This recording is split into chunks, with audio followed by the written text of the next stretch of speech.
Hello everyone and welcome to this, my first of 3 videos on the Sony Alpha 200. In this video we're going to cover everything on this camera and what it is.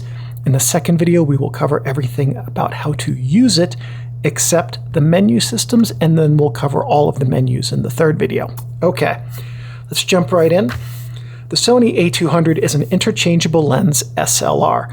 What does that mean? It means that at any point when you're not taking a photo, you can take the lens, remove it, and you can put another one on, and we're just going to leave this other one on because it's a bit smaller and less in the way. It uses the Sony Alpha mount, which was formerly the Minolta Alpha mount. This will not take E-mount lenses, so like a Sony E-mount lens will not fit on here. Sony Alpha mount lenses like the old Minolta here, as you can see, or this Sigma Zoom will work. Okay, it has an APS-C 10.2 megapixel CCD sensor. What that means is that it's an APS-C size format. I'm going to do something you should never do here and lift up this mirror, and you can see the shutter back there. Right behind the shutter is the sensor. That's the APS-C size. 10.2 megapixels is the image resolution, and CCD stands for charge coupled device. CCD sensors were an older type of sensor early in the digital camera game, and they are not used, insofar as I know, at all for anything current. So any consumer or mass market camera. I think there are industrial cameras that still use CCDs. This has shutter speeds of 30 seconds to 1/4000th, as well as bulb. Bulb means that when you push the shutter button down, the shutter opens, it starts taking a photo, and it stops when you release the shutter button after 2 minutes or 10 hours, whatever, however long. This is for longer than 30 seconds. That's bulb mode. It also shoots at 3 frames per second for the burst speed with a 6-frame buffer, meaning that if you're shooting in RAW, that's the buffer on RAW, by the way. If you're shooting RAW at 3 frames per second, you can hold this down for 2 seconds before you run out of buffer. The viewfinder up here has 0.83x magnification right here, as well as 95% frame coverage. So what that means is that what's in the viewfinder is what you see in here when you look through it is 83% of the size of what will arrive on the image sensor.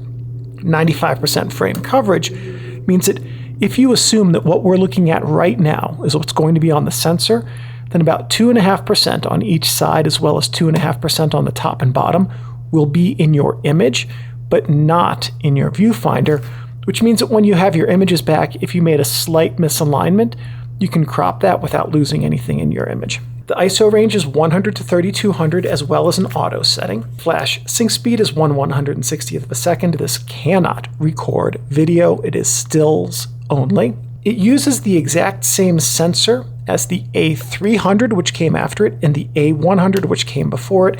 So the differences in this are specs related, not sensor related. If you really like the way that this sensor works, you could also, but you don't want to get this specific camera, you could look at the 100 and the 300 and see what specifications those have that you like a bit more. For instance, the 300, as a specific example I have on hand, happens to include a fold-out screen. So if you really like the way that this camera works but want a fold-out screen, look for the 300. The Sony A200's target market was the entry-level user. This was the very first entry-level DSLR from Sony. The A100 was considered a higher tier. So when they released this was their entry-tier target. It is very much like the A100, but some of the features on the A100 are removed. I don't have a complete list of those. Someday I do want to do the A100 in this video series, and I guess we'll know what those are when I get one of those. This was made by Sony in Malaysia from 2008 until 2009. If you have your Sony A200, we're going to go over what everything on the camera is, and then we'll cover all of the functions in video too. We're going to start here on the top with these 2 items right here, and these are your strap bars. So you can just, connect your camera strap right to here for carrying it around. This is your mode dial.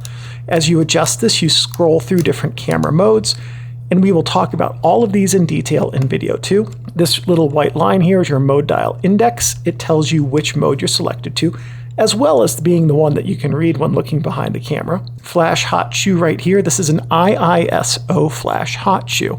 So you need an iISO Sony proprietary flash to connect to that. And there you go. This is your pop-up flash, which the camera needs to be on for that to work. And it needs to be in a different mode for that to work. There we go. So here's your pop-up flash. This is your drive mode button, so you can select between single shot, multi-shot. We'll see how to use this in video too. ISO selection button right here, so you can change the sensitivity on your film of your camera settings. This is your sensor plane indicator. If you're doing very high magnification microscopy or macro work, things like that, and you need to know exactly where the sensor is to calculate reproduction ratios and exposure compensation, this is where it's located. That said, I've been doing this kind of stuff, in fact, including macro work, for going on 4 decades. I've never once used this, but there are people out there and there are specialist uses for that, so that's what that symbol is. Shutter release. This is your top command wheel for making adjustments. On this side of the camera, we're going to cover these buttons when we talk about the front of the camera. We're just going to worry about this stuff right now for the side. Here we have an a remote control port and a DC in port. So let me lift these flaps up. If you have the wired remote control, it just plugs in right here. I don't, otherwise I'd show you that. And this is for a proprietary DC wall socket connector. So if you wanted to do some studio work and you didn't want to just burn through batteries, you could plug this into a wall and do that. This is also good for overnight photography, star trails, things like that. On the other side of the camera, we have this door here that pops open, and you can see that we have, there's one loaded in here. This uses CF cards. And oops, that's where the 16 went. Okay. Anyway, in the second video, we'll talk about memory cards for this camera, but this is where they go. There's also on this side here a video USB jack, and you could connect, that is, I can't tell what port that is by looking at it. It's not a USB port. It's not like a micro USB.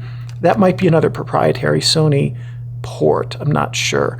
But this is a video connection, so you could pull video out of here. I don't think it's for recording video, but I think you might be able, with the correct software, to connect this to your computer, to use it as like a video recorder with that software, or as a webcam if you had the correct software for that. I do not. That's not something I use these cameras for. So I'm not the guy to ask about that. Okay, on the back here we have just a whole slew of buttons. This is your power button, on. This is your viewfinder up here where you're going to look to compose your image. These are sensors so that when you put your eye up to the viewfinder, it can become active. This is your diopter adjusting wheel right here. Okay, and the diopter, do I have it written down, goes from -2.5 to +1. So if your glasses prescription is in that range, you can use the diopter to adjust it. Now, one thing, when you're going to use if you're going to use that, it's actually pretty easy to adjust in these cameras. What you want to do is get like a binder clip and a pencil that's sharpened well. You put the binder clip around the base of the pencil and you just have it resting there. You manually focus your camera on this, as close as you can get this to your lens, by the way, on the tip of your pencil. And then what you do is you just look through, and you're using your focusing, your LCD screen for that focusing, manual focusing on the tip of the pencil. Then to adjust the diopter, you just look through the viewfinder and adjust this wheel until the pencil is at its sharpest focus, and then you've adjusted your diopter for your eyesight, and you've matched what's in the viewfinder with what's on your sensor. This is your auto aperture value exposure compensation button right here. Auto exposure lock, and you'll notice these have some blue symbols. These have to do with playback mode. Menu, display, delete during playback, playback enter button, LCD screen, Sony logo, function button, and looks like that's a rotate symbol right there. Memory card right light. This is your cross pad control, up, left, right, down, and this is your SteadyShot on or off control switch. On the front of the camera, we have your self-timer lamp right here. This is your lens mount where the lenses are going to go, electronic contacts for the lenses, mirror that bounces the light from your lens up to the optical viewfinder here so that you can see it through the viewfinder until you take a photo, lens mounting index. This orange line is just decorative insofar as I can tell. Might be a recess for a gasket on some lenses, but if it is, I don't have any of those lenses. Autofocus drive screw right here. Lens locking pin, lens release button right there. On this side of the mount, we have the autofocus manual focus switch, which you just switch to. Right now it's in autofocus. Just flip it down like that, and the camera switches to manual focus. And then an indicator of the megapixel count on the camera body.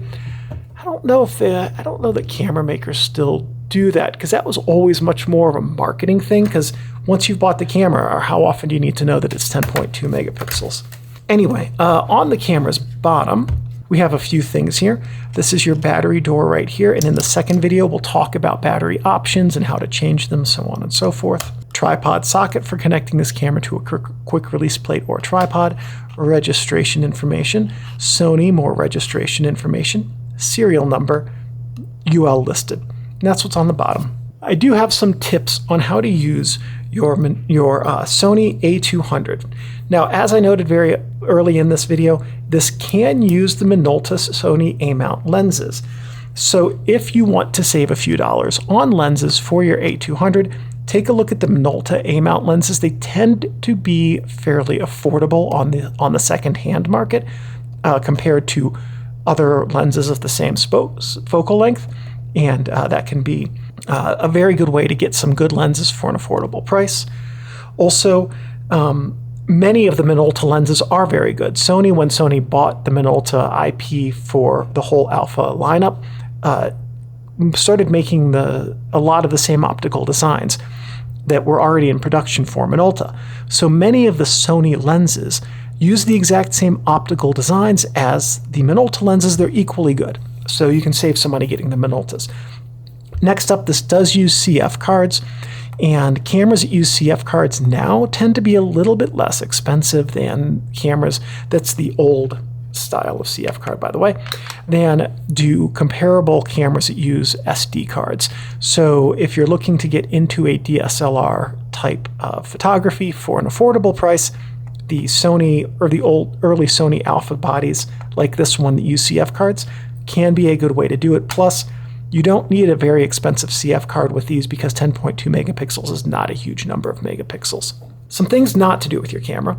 Don't touch the shutter or the mirror. If you touch the shutter, it can brick it. If you touch the sensor, you can get your finger oils on it, and then that can cause your image quality to degrade.